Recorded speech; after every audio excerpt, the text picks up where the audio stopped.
to get a kid going. You're at 1-2, right? Well, yeah. Mic test 1 2 3. Mic test 1 2 3 from Columbia Park. It's a Three Rivers Lacrosse Shootout.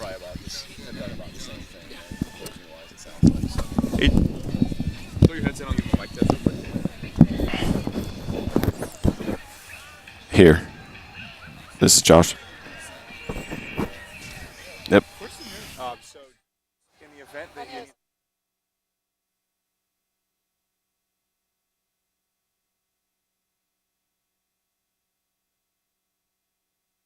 It's the Three Rivers Lacrosse Shootout 2019, live on SWX from Columbia Park in Kennewick. Teams of all ages from around the Northwest. This morning, 2 action-packed games back-to-back. Brought to you by Numerica Credit Union.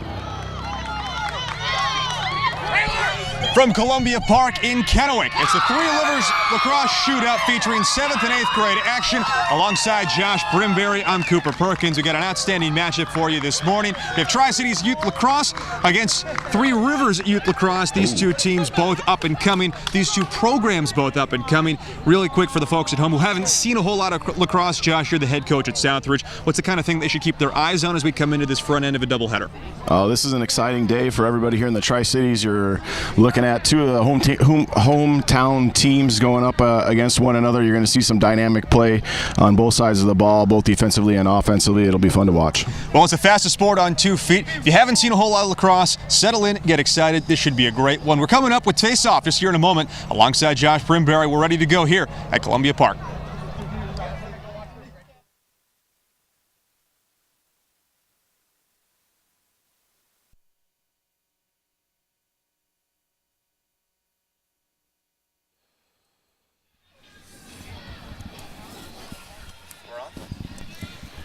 Welcome to Columbia Park. Alongside Josh Brimberry, I'm Cooper Perkins, and it's the front end of our Three Rivers Lacrosse Shootout doubleheader. We start with Tri-Cities Youth Lacrosse, TCYL, against Three Rivers. Josh, you mentioned it in the leadoff into this. These two teams are, in some sense, the home programs here right along the Columbia River, and it's an opportunity for them to compete with one another. They have a lot of familiarity, and that's an interesting item for some of these kids. Yeah, it's going to be a pretty fun day. These two teams play together, fairly often throughout the year. So for them to meet up here is special for everybody here involved, and it'll be fun to watch. So to just kind of lay the groundwork here, this is tournament-style play, which is a little bit different than you might see in a high school game or if you've ever watched college lacrosse on television. What we have here is 2 22-minute halves. They'll go continuously. Granted, you'll have stoppages for things like out-of-bounds play, on goals and whatnot, but for the most part, we'll play continuously through 22 minutes. For the first half, we'll take a quick break, talk, have an interview during halftime, and then come back with the second half here in Game 1 of our doubleheader. Right now we have our face-off right along the midfield line. And we have a violation against TCYL, so the Honey Badger at Three Rivers will start. Josh, explain just for a second what happened there. Looked like the Coyotes player went a little bit early, maybe moved a little bit early on the face-off there. You can't move at all once the referee sets you. If you do, it's a violation, and the other team just gets possession. So. Loose ball, goalie wins it in the crease, 13, so he's protected for 3 seconds, now swings it out. And that'll be a turnover as the ball trickles out of bounds. One thing we should touch on before we get too far, when the ball goes out of bounds here, there are a couple different possibilities. On a pass like that, it's just like any sport, soccer, basketball, football. Whoever touched it last, it goes to the other team. Meanwhile, on a shot, it's a little different. Yeah, that takes a little getting used to, especially when you're coming from other sports. You can go ahead and zing one past the goalie, miss the goal completely, and you still get possession of the ball provided that your team is closest to it as it goes out of the bounds. So at some point here in the first couple of minutes, you'll see a shot that goes wide of the goal, and you'll have a foot chase right here. There It'll stick with Tri-Cities Youth Lacrosse as they were the closest to the ball when it went out of bounds. So keep that in mind on a shot. Whoever is closest when the ball is out of bounds is the team that wins possession. So right now TCYL with possession early in the first half. Still no score at Columbia Park.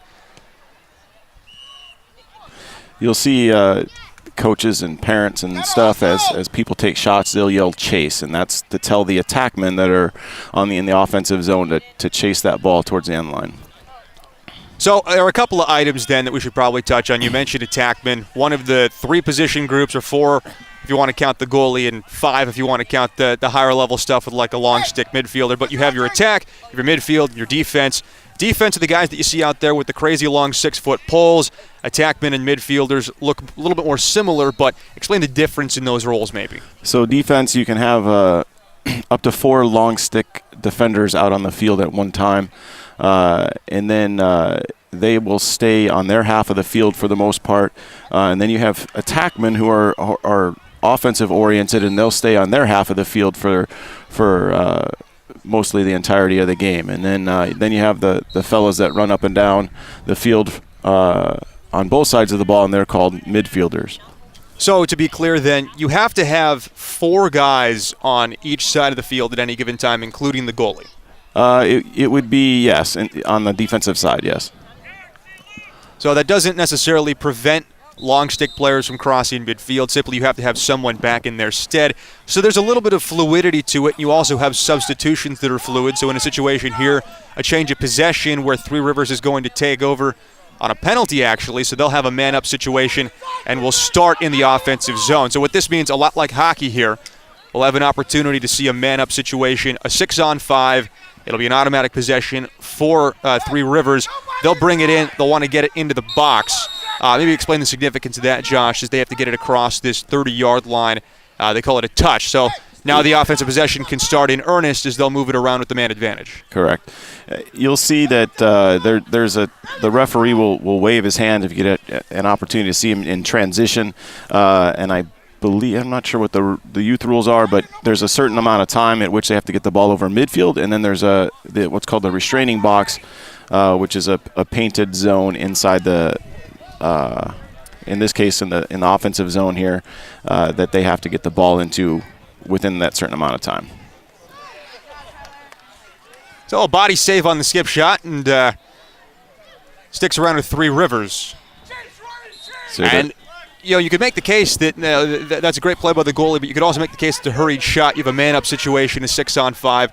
The advantage, obviously, is to move the ball quickly like it would be in hockey, a sport that we've shown plenty here on SWX, where you have that man advantage, and one of the things that you can do with it is spread the field out and strain the defense a little bit by shooting so quickly there with no backup behind the goal. Now it's effectively a turnover, and Tri-Cities Youth Lacrosse takes over on the end line. But since they're man down, it also gives the opportunity to Three Rivers to press the ball, cover everybody, and they have a takeaway. Yeah, you're ideally on man-up situations. You're looking for an easy shot. So either one in tight, a few yards away from the goal, or a step down from maybe 8-10 yards. So the penalty's over. We're even now. And TCYL loses possession of it, skips out of bounds, and it'll go back to Three Rivers. This is an opportunity here where we can maybe just for a moment talk about what's going on. This is the clear. So similar to basketball, after a rebound, you have to bring it across the court. The terminology in lacrosse, we call that a clear. On the other side, trying to prevent the clear is the ride. So in hockey, you might call it the forecheck. Lacrosse, we'll call it the ride. These are two really important facets of the game that only get more important as players get older and the level gets higher. Here you have an opportunity, like we just saw, to simply carry the ball over if there's enough space. Maybe we should also touch on what these different shots look like. There's no right way to shoot. There's no good shot, bad shot. I mean, situationally there might be, but you have sidearm, you have low to high, you have overhead, bounce shots, trying to pick corners. There's a diversity here that these kids are working on.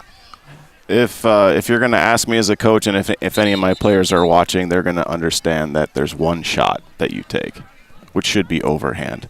Until you are massively effective with your overhand shot, then the other ones, they take a little bit more skill, a little bit more time to develop, but still the most effective shot is that overhand shot. But as you see kids get a little bit older, and you'll see it at this level too, that sidearm shot's fun to take because usually you get a little bit more power on it, but it certainly isn't as accurate as typically the overhand is. And the other piece of it too is as you get to a higher level, goalies get better. There becomes a game in making things challenging on a goaltender. So we're both lacrosse guys. I was a goalie growing up, and one thing that you might try and accomplish with changing that shot angle is trying to change the plane that the shot comes on. So you start high, you shoot from high to low. Shoot from low to high to try and make it a situation where it's more difficult to read. There's a little bit of deception in something like that. But as you point out, Josh, it's extremely important to have your fundamentals at a level. Now we have our first goal of the game. It belongs to Tri-Cities Youth Lacrosse as the Honey Badgers go up 1-0 midway through the first half in Game 1 of our Three Rivers Lacrosse Shootout doubleheader. Yeah, changing the planes, particularly on your shots, is something that, as a goalie, I didn't know you were a goalie, but I mean, you could coach these guys a lot up to say, hey, hide the shot, hide the stick, do what you can to fool the goalie, and then changing planes is of course a really fundamental thing that you want to teach the kids. For you hockey fans at home, it's reminiscent of screening the goalie. You'd like to have a guy in the crease to try and block that that eye path to track the puck in hockey. It's not dissimilar in lacrosse, except the shooter has the ability to make things challenging on the goalie by how he, or in women's lacrosse, she hides the shot before releasing it. Here we have a little bit of a slow break situation, and I like this. This is a smart play by TC Wild to pull it out, slow things down, and try and create a settled situation. Exactly. They're looking to they had the break to start, didn't work out, bring it out and start over. Now, one thing as a coach, how do you feel about the spacing for TC Wild? They look a little bit tight. Part of that, though, a product of how comfortable they are passing and catching with one another and trying to maintain possession. Exactly. You really want to spread the defense out, and by doing that, you have to spread out as an offense yourself, and then bring in players that cut. We call them cutters. So as the off-ball players have an opportunity, you want them to create some motion on offense to disrupt the defense. So it's a loose ball situation. We'll call that a ground ball. And a play on initially allowed them to continue. There was essentially a push away from the ball against TCYL. They allowed it to continue until essentially TCYL won possession. If it had gone the other way with Three Rivers, they would have allowed the game to continue without stopping. Right now, Three Rivers with possession. They trail 1-0. It's a big, heavy shot. Nice shot. And what's really nice about that, from left to right, a little bit of a skip jump shot. So he's able to move his hands, get his hands away from his body, which is how you create some more power. And a nice shot there going from top right part of the box down into the low corner. That's a really difficult save for a goalie to make coming to the off-stick side. Yeah, an on-the-run shot like that is huge to have a player that can execute that. So kudos to number 87 there with that hammer.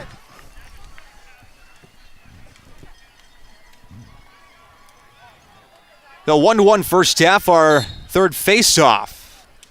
Clamp, TCYL wins it, but it's a ground ball and gets you into a classic man-ball situation. The Honey Badgers continue their success on the face-off, which, as the game continues to grow and slow down a little bit, face-offs, you could argue, might be the most important facet of the game, winning those extra possessions. We've got our first timeout, called their possession by TCYL, so they'll chat things over. But let's talk about the face-off. There's some weird intricacies to it. You have, obviously, the clamp at midfield where you have the two players literally facing off with each other. At the whistle, they're trying to clamp the ball down, scoop it out, anything of that variety. There's multiple options. There's no right way to do it necessarily. Yeah, it really becomes a chess game between the two players there, particularly if you have just the one player from each team that faces off for the entirety of the game, which is quite common. In fact, you'll notice a lot of college teams, and in fact most probably nowadays have a specialist that a kid that's on the team basically just to do that. So they're a face-off specialist. They are on for the face-offs, and then they get off of the field for a substitution at that point. But yeah, there's many different facets of the face-off. The two players facing off, of course, have their own strategies that they're trying to work against one another, and then you have the wing play. So the players that are on the wing coming in from the sides work with their face-off player to develop a strategy and to maintain a strategy and try to be successful at it. Well, you mentioned a face-off and then get-off. Shorten that to a FOGO, kind of lacrosse lingo there, matriculates in and is very much its own position. Last year, the Tewerton Award in college lacrosse, which is the equivalent of the Heisman Trophy, was won by a face-off specialist at the University of Denver. who then went on to become the top overall pick in the Major League Lacrosse draft. So it gives you a sense of just how important that position is, although it seems, so specialized and so infrequent, only being on the field occasionally, not doing a whole lot of scoring, assisting, running the offense, or anything of that variety. Good ride by TCYL, but they throw it away on the pass, and Three Rivers has possession. Yeah, the importance of the faceoff is, really it's just about gaining possession of the ball, and if you're a team that scores, let's say 50% of the times you have the ball, then there's your stat. You know that if you can gain one more possession, then you're going to get half a goal from it. So you gotta keep possession of the ball and treat it very importantly. Okay, that's a nice long-range clear. It gives an unsettled situation of 4-on-3, and that's a tough shot to stop. Yep, you'd like to see the defender come out and play body or get hands in the stick in the hands there, but it's a tough one with that much space and that short a distance to the goal there. So whether the goalie meant to do it or not, inadvertently actually set up a pretty nice opportunity for himself. A good shot will always win in lacrosse. Generally speaking, good offense always beats good defense. Yeah, you'll see a lot of high-scoring games. Success on the clamp continues for TCYL. Comes down to the ground ball now. And, Josh, that was an interesting moment there that you could see on the screen. Players with the long stick kind of jarring with the ball but keeping their feet behind the line. There wasn't a possession yet, so maybe explain what that restraining box looks like. So the restraining box is 35 yards, 35 yards from the end line. During a face-off, the non-midfield players essentially have to stay behind that restraining box on that restraining box line on either side of the field. Once one of the players gains possession of the ball, one of the midfielders gains possession of the ball typically, the referee will call possession, and then that releases everybody from their little box area that they can then move around and go. But until the referee calls possession, they have to stay behind that box, the line of the box rather. So first half of the front end of our Three Rivers Lacrosse Shootout doubleheader. Three Rivers Lacrosse in blue, Tri-Cities Youth Lacrosse in black. It's a good play there. Nice active stick in the passing lane. So now TCYL tries to clear.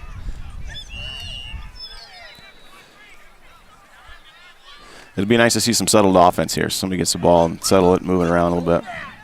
Oh, there's a fast break. Kind of a 2-on-1 situation. And so that counts as a shot. It was sort of a bizarre backhanded shot that you'll see every now and then in certain subsets of lacrosse, but the chase won by the goalie who actually took off after it. So that makes for a very brief possession for TCYL and gives Three Rivers the ball back, and they're going back to the long-range clear here. An interesting idea, number 87, who we've seen score twice from his attack position, allowed to cross over the midfield line. A midfielder came over to take his place in the offensive zone. So that's a variant that you see a little bit more at the higher levels. Attackmen, defensemen crossing over and playing a little bit more fluid of a style to help get the ball across in a clearing situation. Yeah, what you'll see here, too, is if you look at the Three Rivers bench, it doesn't seem that they have a lot of folks over there. So you've got three, looks like reserves.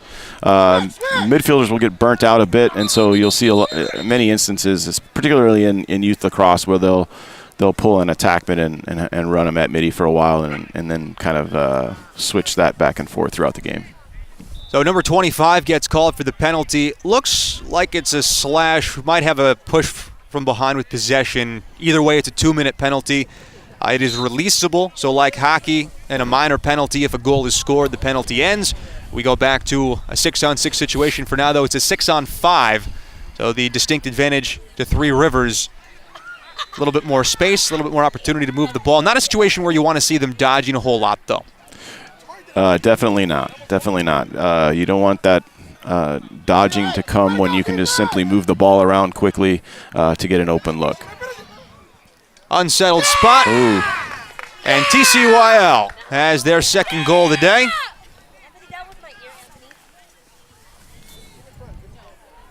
So that's a shorthanded goal for Tri-Cities Youth Lacrosse. And what set that up, Josh, was the really nice outlet pass by the goalie off the save. he recognized right away he had a man up around the midfield line and dropped a solid pass into him to start the unsettled break. Yeah, that's another thing that you'll see in these games is if you got a good goalie, a smart goalie, he'll throw that ball. If the shot comes from up near midfield or straight up above, he'll look for that player breaking from where the shot came from for that long outlet pass. Stick out! Stick him out!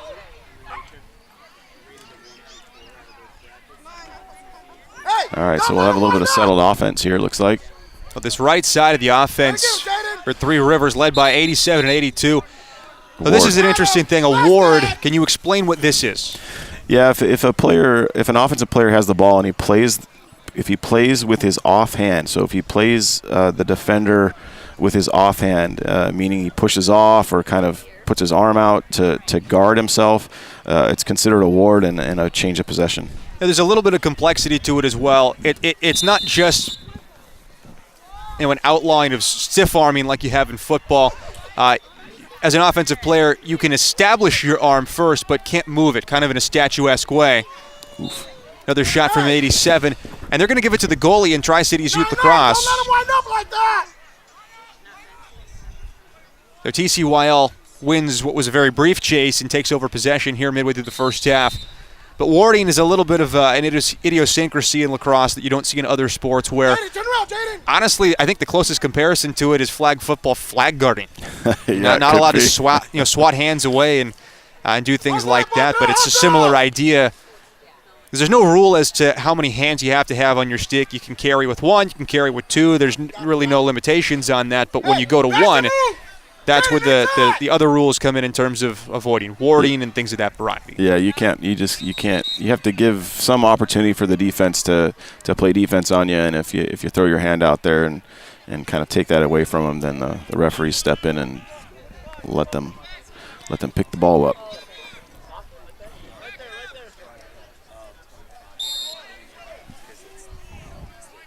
There you go, Jaden. Hey, don't let him wind up! Stick him out! Stick him all the way out! Yeah.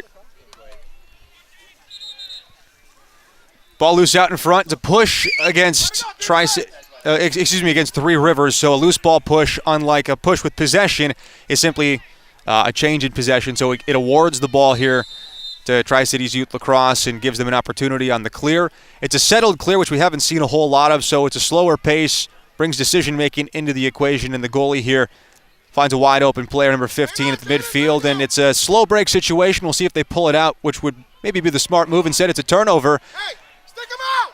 Stick him out! So the player holding his stick up around midfield, it just left out of your screen, is the player back for the pull who brought it across. Coming up on the end of the first half, it's 3-2. Three Rivers on top of Tri-Cities Youth Lacrosse. Penalty comes in.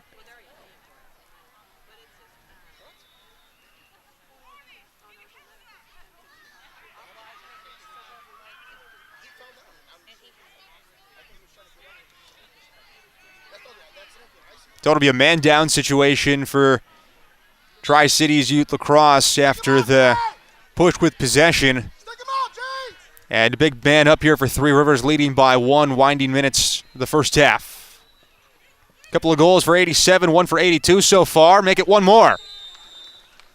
A nice move around the goal, a good feed to his peeling player around the crease, and that duo 87 and 82 has accounted for all four goals so far for Three Rivers. They lead 4-2. You're watching Tri-Cities Youth Lacrosse, the Three Rivers Lacrosse Shootout at Columbia Park in Kennewick. I'm Cooper Perkins. Josh Brimberry has moved over to the sideline where he'll have an interview coming up at the halftime intermission with Sean Wilson, the boys' first, second grade coach for the Three Rivers Coyotes. Let him know!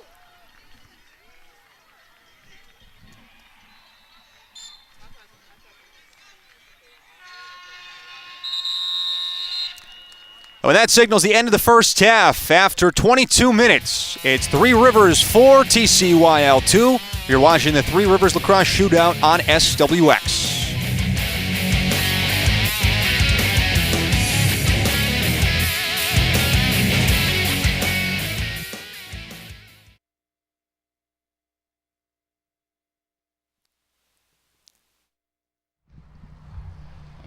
why they're having me do this part.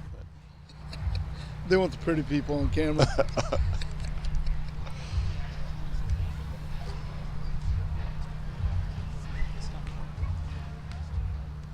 So did you play college ball?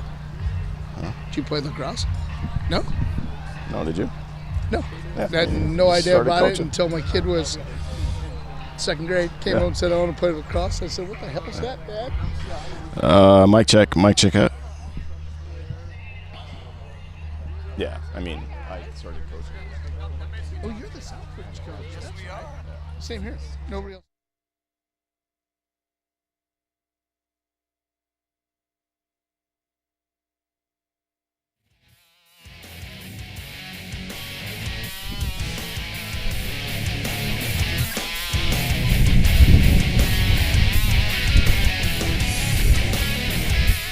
Welcome back to Columbia Park here in Kennewick, Three Rivers Lacrosse Shootout, and Josh Brimberry, the head coach of the Southridge High School team, has a special guest, Sean Wilson, the boys' first and second grade coach from the Three Rivers Coyotes team. Josh, go ahead and take it away. Here with Sean Wilson, coach over at the Three Rivers Coyotes, boys 1 and 2 team, I believe. He and I have similar stories in that we got into lacrosse because our kids decided that they wanted to play it, and saw an opportunity to help out, and we jumped in there. So, Sean, tell us a little bit about how you got involved in the game. So my boy was in second grade, and he came home and said, after trying baseball, basketball, football, all of it, and said, I want to try lacrosse. And I said, what is lacrosse? So he and I jumped on the internet and found the closest club and went to a couple meetings, and we're about 7 years since then. Absolutely love it. So I coached I'm about 5 or 6 years into coaching now, and all the little guys got too big for me, so I went back and started helping out with the little guys. It's just a blast, absolute blast. Yeah, it's such a great sport, especially when you're running around there with the little fellas. We call them bobbleheads because if you watch them running around, they're all helmet, and that's about it. So it's a great thing. What could you tell maybe some kids or some parents that want to get involved in the sport or that are interested? How would they go about kind of jumping in and getting involved? I think the best way is to make a couple phone calls to some clubs and go out to some of the free clinics we put on. Actually, all the clubs around us put on a bunch of free clinics. It's the best way. They'll put a stick in your hand, they'll put some gloves on you and a helmet, and you can at least try it out. The one thing I found is any kid that's ever tried lacrosse, I've never had a kid come out to a clinic and try it and not come out and love it. And they stick with it. The other beauty of it is it's not just a team, it's a club, and essentially it's a big family. You'll find out that some of our friends that we run around with all the time are lacrosse families, and it is a huge, huge family. It's a huge ordeal. It's a blast. It's awesome. There is a great sense of community with the sport. If you look around the grounds here, you'll notice all these tents popped up for all the different teams, and everybody's having barbecues and having a good old time. So it's great. I know as a high school coach, one of the things that I love to see is a lot of kids coming up into the youth programs, and it all starts with coaches and parents that are willing to step up like you have. So really thank you so much for what you're doing for the sport. And then I know you have a 7th grader, I believe, that's playing on 8th grader that's playing right now. Tell us a little bit about his development and what he's playing now and what he loves about it. It's kind of different for him. I mean, it's not, like I said earlier, it's not really football, it's not baseball, it's just different. He enjoys it. He'll go on next year to Hanford. We set up a Hanford high school team. Now we'll have 4 high school teams going into next year. It's awesome. It's something that you can play even into college. You know, you don't have to be a D1 player. All the colleges have a club program. That's just awesome. Love it. Absolutely love it. Well, for anybody that's interested in coming out and playing, come on out. Talk to Three Rivers, talk to TC Well. Richland has a club too, so come on out and find some contact information on the web and get a hold of somebody. We're going to throw it back to Cooper now. Josh, thanks. That's great stuff. That was Sean Wilson, the Three Rivers Coyotes boys' first and second grade coach. A great illustration of what it looks like to get into the game. You don't have to have a long history with it. There doesn't have to be a pedigree of history with lacrosse to get in, figure it out, and be a part of the community. Sean, a great example of that and a great ambassador along with Josh. Now we're ready for the second half here at Columbia Park. Three Rivers on top of Tri-Cities Youth Lacrosse, 4-2 in the first game of our SWX Three Rivers Lacrosse Shootout doubleheader. We'll have our second game coming up after the end of this one. 22 minutes from start to finish in this second half. Second game will feature the Yakima Valley Club team against Hornets Lacrosse out of Enumclaw. So look at a team not so local in that Hornets program. For now, though, TCYL in black, Three Rivers in blue and orange. And we're back underway with the second half. TCYL has possession. They lead 4-2 thanks to a pair of goals each from numbers 87 and 82. They've looked great in the settled offense. That's where they go. That duo on the top of your screen. 82 has his shot blocked right back to 87. That pair looks really good. They understand the two-man game. Yeah, when you can get two players working together like that, it's pretty hard to stop, especially at this level.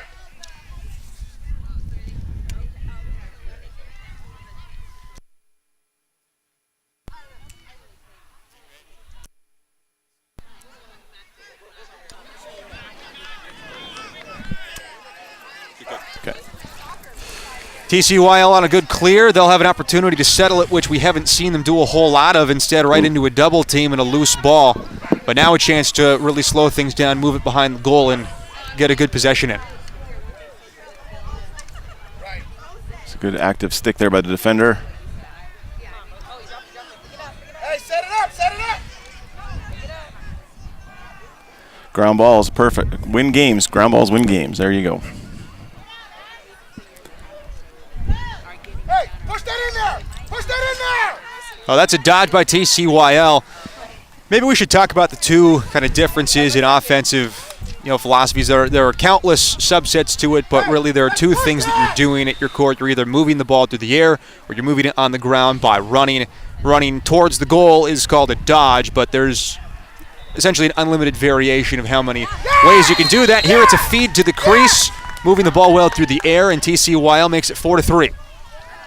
Yeah, that's a tough goal right there. Really tough on his stick there was number 25 to keep that ball in there and get the shot off. Well, so far we've seen a little bit more of Tri-Cities Youth Lacrosse being kind of a dodge-based, wanting to move the ball individually, go at a defender and force the defense to move, whereas Three Rivers has been a little bit more inclined to pass the ball around the perimeter, off-ball motion, kind of like you'd see in basketball with picks, cutting, trying to get open without having the ball in your stick and create good shots that way. So these are two different teams in the way that they approach things. You like to see at a higher level as you get into high school and then inevitably college, both of those as offensive options. It's a delayed penalty against Three Rivers. Shot is wide in a man-up situation now coming up for the Honey Badgers. Yeah, they've changed the rule a little bit with penalties. I believe it flowed down to the youth level. Last year, if you had a penalty called and as soon as the ball hit the turf, they would blow the play dead. But now it's a lot like hockey in that if you have possession or if the team has the possession, then they maintain the opportunity to score until the possession changes. Well, the hockey-style possession-based penalty is something that's come down from the college level. It was a slash against Three Rivers, so Tri-Cities Youth Lacrosse has their man-up situation a little bit clustered. They get one on goal. Nice save, though. Good job playing his angles. Picks up but a the putback. rebound. Number 8 finishes, and we're tied up at 4. So TCYL evens it up just a couple of seconds into their man-up situation. So now that penalty is released, we're back even at 11 aside. And so far today, we've seen a little bit more success offensively for TCYL. The way that they've wanted to play has been more suited to a man-up style where they don't have as many defenders in front of them trying to take away angles, take away space. You gotta win that! You gotta win that! It's a good face-off win straight ahead. Shot on the run. Great alley dodge, shot on the run, tough finish. 87 is third of the game. That was a really high-level play. He won the face-off, understand what he was trying to do with the left-handed break. He looked at the point man, chose not to go to him. Instead, goes down the alley, and a nice placement with his shot right between the feet of the goalie. A little bit of a high-to-low change of plane, and just a really high-level play. I'm impressed by this kid so far. Yeah, he's a very, very good player. Left-handed, a solid left-handed player, which is very, very valuable to have on any team. And one of the things I'm quite proud of him, to be honest with you, is that he's shooting overhand. I don't see too much coming off the side from him, or even down low. Very good. So he's winning the face-off forward, trying to create his own momentum. Thought about it. That's a fake. Really nice stick handling. He's demonstrating a level that's, quite honestly, I think the highest that we've seen on the field so far today. Really impressed by him. A lot of stuff that you don't see a whole lot in the 7th and 8th grade game. You see more as you get up towards the top levels of high school. Hey, you better stick him out. Little too much space. It's a good shot, though. It's a good shot. It's a good take for sure. You'll see he tried to sneak that one around. I think a defender there in the right at the top of the crease, maybe using a little screen by that defender. Don't let him wind up. Nice job smothering the rebound by the goalie off his save, and another outlet pass. That's a strong point in his game that really has helped TCYL and has helped them create most of their offense today. I'll tell you, that goalie for TCYL is a heck of a player, because that's not an easy pass to make, and he put it on a dime to that attackman all the way down the field. Second half of the front end of our Three Rivers Lacrosse Shootout doubleheader here at Columbia Park, 5-4. Three Rivers on top of TCYL. 3 goals from number 87, 2 from number 82. Have the second game coming up shortly. Yakima Valley Club Lacrosse against Hornets Lacrosse, based out of Enumclaw.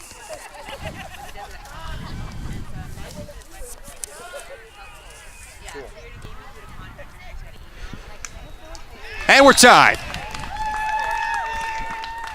It's a barn burner here.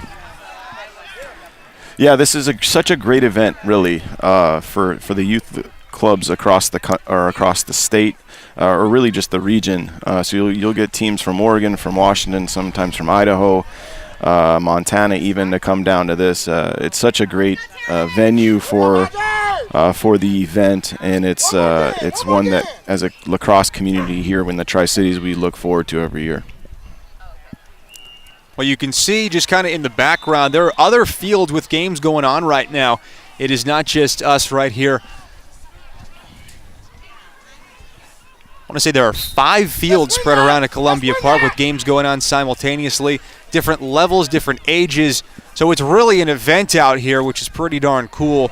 And it's not necessarily unique to the Three Rivers Shootout. This is one of a series of events along a circuit, both in the younger ages, but also in high school once you get into that level, a lot in the summertime around the area here all the way down the West Coast. So there's a lot of opportunity, kind of like basketball, to play the sport almost year-round.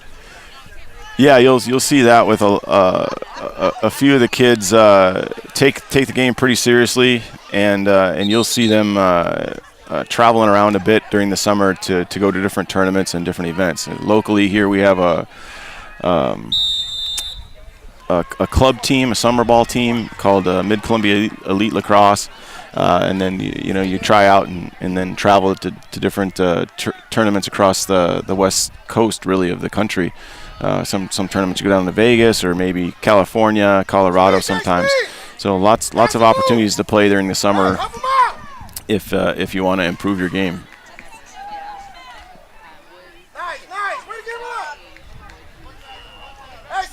TCYL in black, Three Rivers in blue, tied at 5, second half.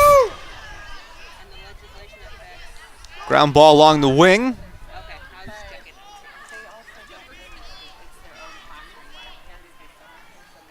All right, clear. Oof. Well, they get the ball out, get it up, and immediately start a fast break. Run at the left-hand side. Oof. Tough shot to Snuck stop there. it around the defender, and it's 4 for number 87. Yeah, in situations like this as a defense, you're really looking to maybe lock a player like that off, where you permanently stand somebody right next to him and try to keep him from getting anything done, because he's a very, very dominant player. Well, he's got 4 of the 6 goals for Three Rivers and really has been the focal point of their offense. Adds an assist in there as well. And, you know, in a tournament situation like this where you play two 22-minute halves, things move quickly. The pace is a little bit faster than your normal high school or college game.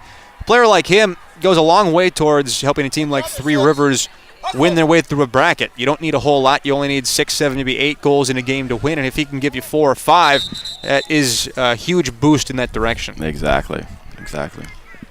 But not to say it's a one-man team. I mean, there's still so much going on, especially, you know, looking around at the other members of his offense. He's been set up for some good situations. This has not by any means been a situation where he's had to do everything himself. Yeah, he certainly shows some maturity in that. You know, you'll see him draw a double team, and then he'll go ahead and move the ball to the open player. We'll see what happens here.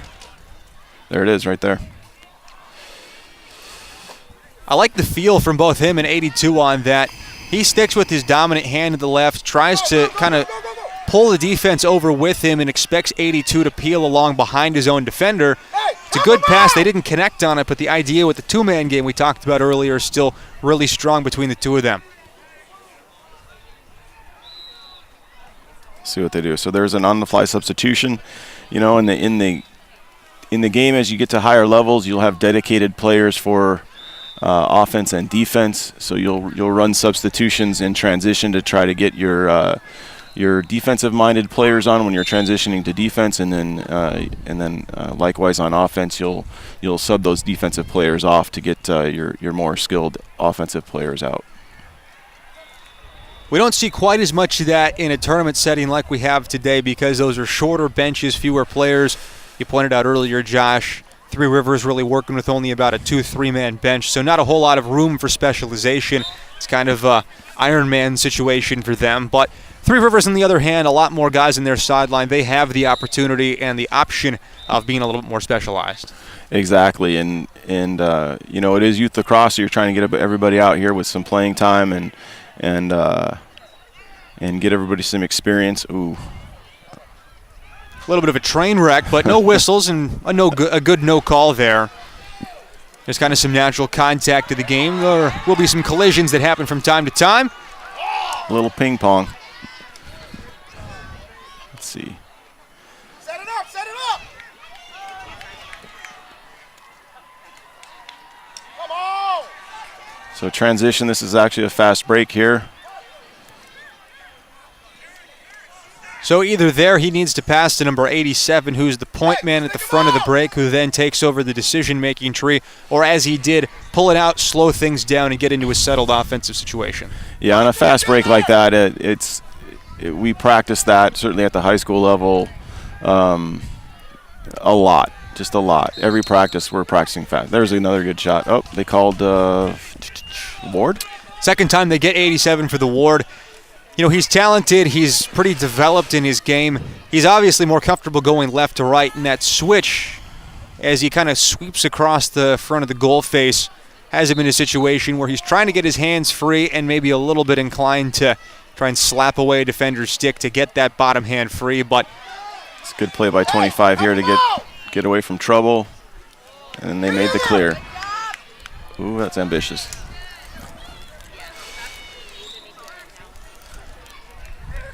Yeah, that, you know, 87. He's got a topside dodge that he runs. So he tries to he wants to come across the center field line as it comes vertically through the offensive half.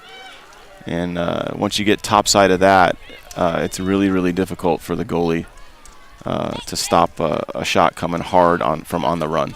Maybe take a second and try and explain what the term topside is describing. It's kind of like you have in basketball where it's, you know, the open side of the floor, wherever there's more space. But how would you describe topside? So topside it's kind of a difficult term. Here's a fast break. So you want to see him move it. Yeah, they weren't set up for it. They were set up a little bit on the wrong side of things. Yeah. He's a left-handed break, which flips it to the other side. Yeah. Typically, you'd run the break right-handed. But back to the idea of top side. Yeah, so top side. So if you were to extend a field down the middle of a line down the middle of the field from one end to the other, that went through the middle of the goal, through the middle of midfield, all the way down through the middle of the other goal, it would bisect the field into two sections vertically.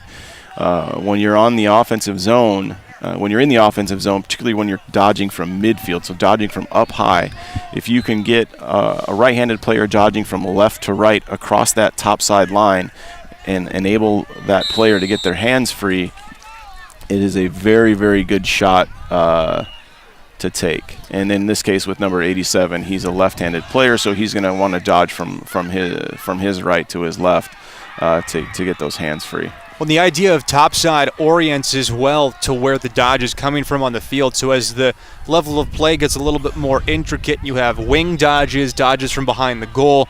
Topside still applies, it just reorients itself to where the ball carrier comes from. Yeah, it certainly can. You want to see essentially your offensive players are just working to get their hands free, and so they can reach back and get a shot.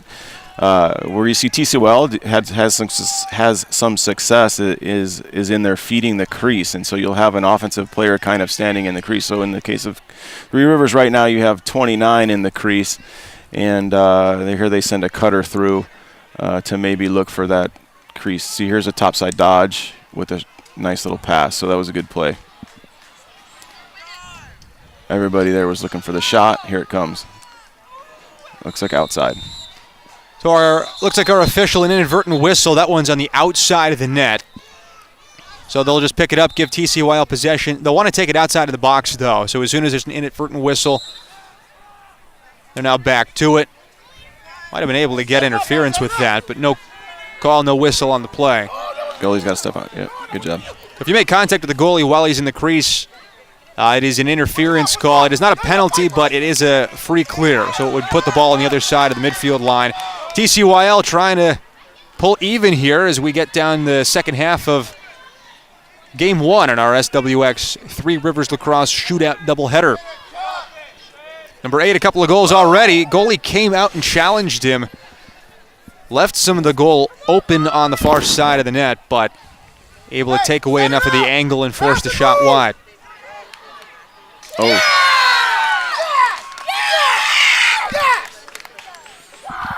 So number 7 ties it up. That was a shot from right on top of the crease. Pretty tough for the goalie to react to that. It's a good shot.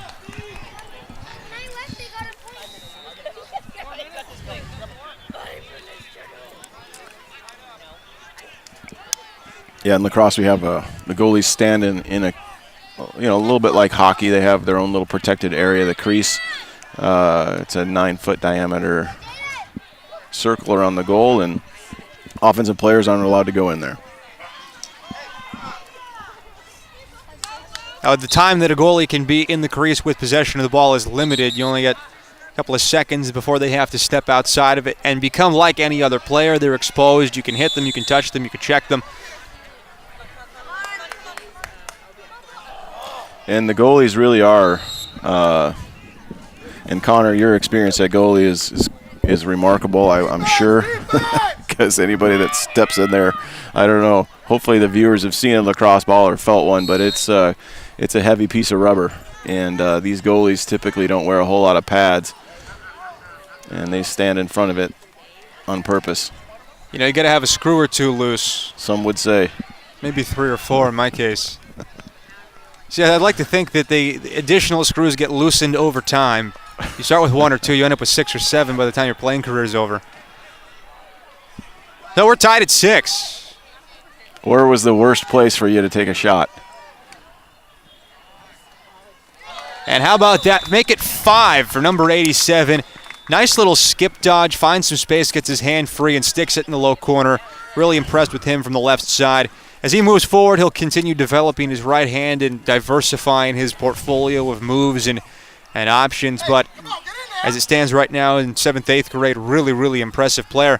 To answer your question, Josh, I got to say the worst one is probably off the inside of the bicep. You don't think about how sensitive that is. The least painful, though, is the kneecap. Thing's made of concrete. Just bounces right off. Huh? Hit you in the kneecap, that thing will go 100 yards in the opposite direction, and you wonder what happened.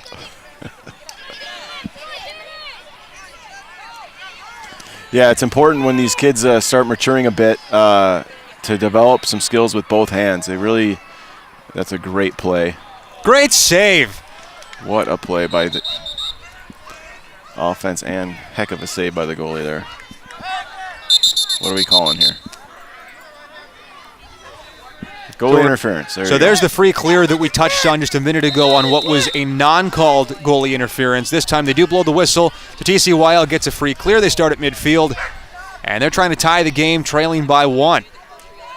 So he's dodged all the way from the point down the alley to the wing, and now they're behind the goal with a ground ball situation. Yeah, you'd want to see more players get involved in the play here instead of kind of just spectating. So we got some more kids involved there. They're getting after it now. Three Rivers has got the clear.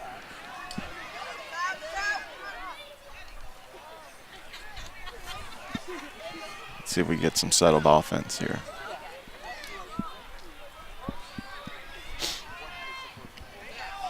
So Three Rivers slows it down. They get a man in the middle.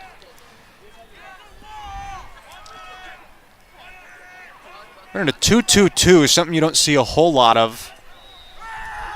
Generally, you see the 1-3-2, 3-2-1, depending on what part of the country you're from and whether you're New York or Baltimore.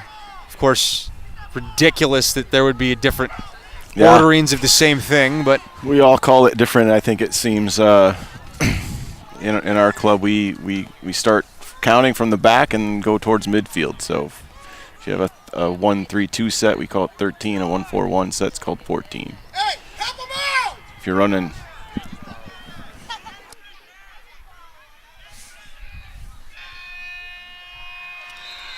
So that does it. Three Rivers Lacrosse wins 7-6 on the back of 5 goals by their outstanding left-handed attackman number 87. The first half of our SWX doubleheader at the Three Rivers Lacrosse Shootout is done. We'll be back in just a moment here on SWX. Another interview as Josh Brimberry touches up with Chris Hillier, 5th-6th grade coach for Three Rivers Lacrosse. Stay tuned, more coming up.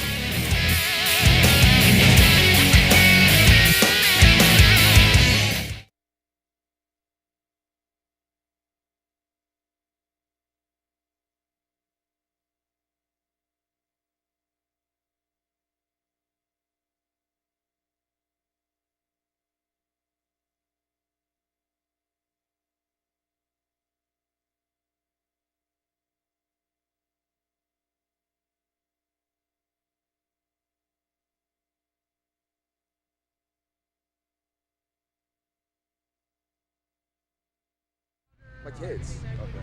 Yeah, no, my son played baseball. My daughter used to watch the girls play over Bradley. And she came in one day and said, hey, I think I want to play this game. And went to play with these guys, and this is history. Well, I'll probably just ask you about that. I mean, that's, for us, just a lot of what we do. And then you're coaching, what is it? 3-4. 3-4? Yep. So we'll maybe talk a little bit about how you like coaching them and then what kind of things you guys are working on.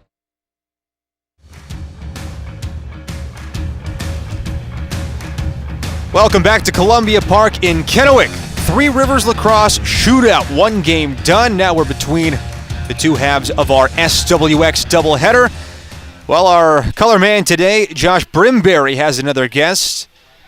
It's Rob Nelson, the Three Rivers Lacrosse 3rd, 4th grade coach. We talked once already with Sean Wilson. The 1st and 2nd grade coach will now catch up with the next age group up as Rob Nelson gets to take some of those kids that Wilson passes along. So, Josh, why don't you go ahead and introduce us to Rob?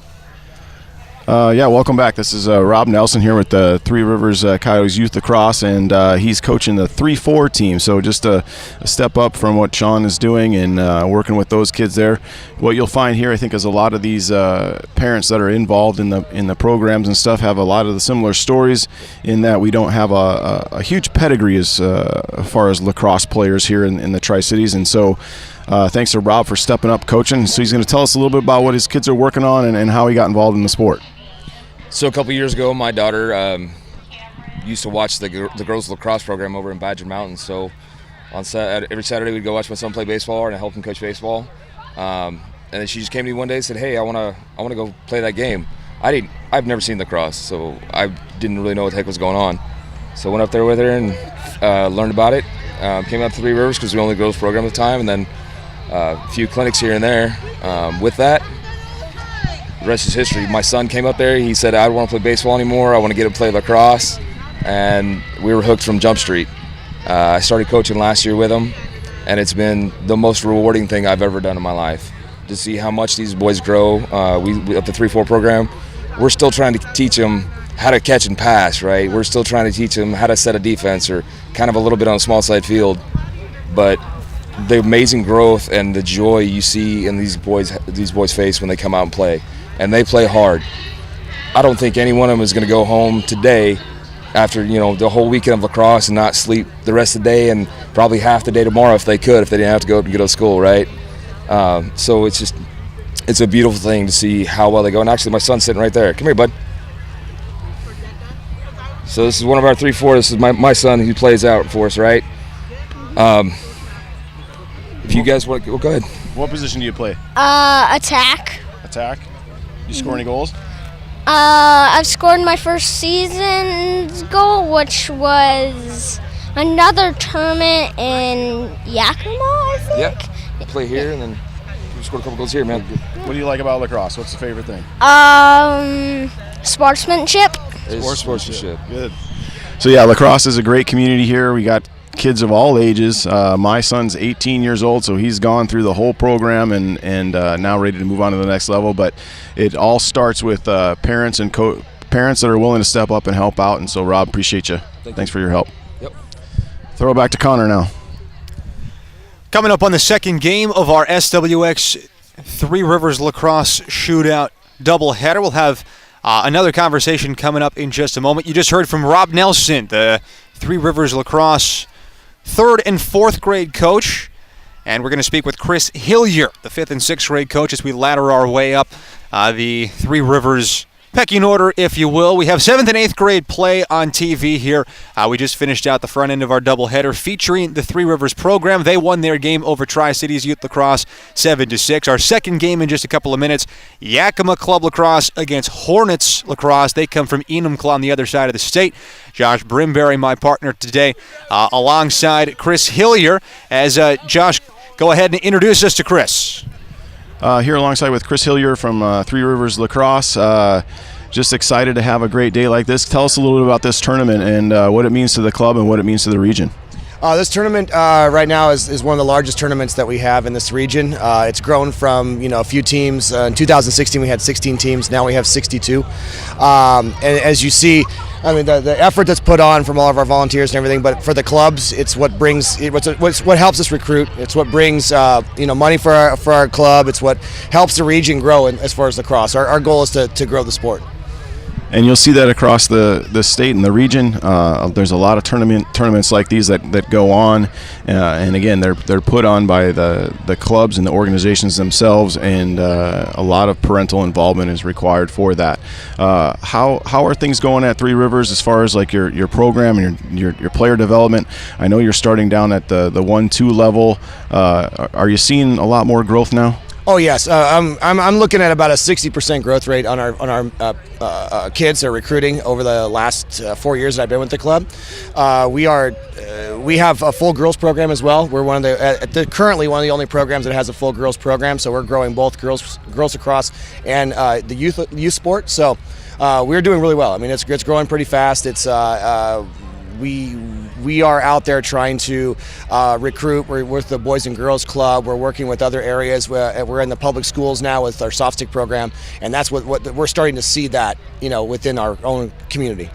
Yeah, that's great. And what it takes really is that exposure to the sport for everybody to kind of see it and really get a feel for it. And then, I think like Sean said earlier, once a kid grabs a stick and gets out there running around, there's not much that beats it. No, I agree. I've really never met a kid that picked up a stick that didn't like the sport. And all we want to do right now is get sticks in hands.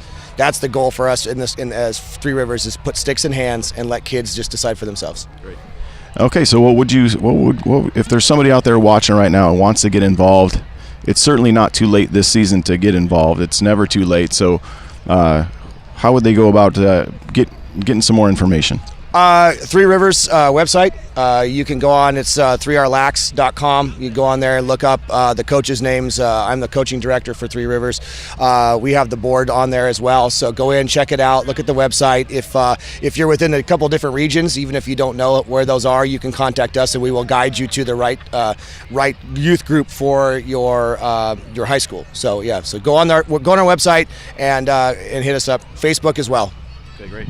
Chris, appreciate your time, appreciate your efforts, and volunteer. Well needed and well deserved for this area. Throwing it back to Cooper now. That was the coaching director, Chris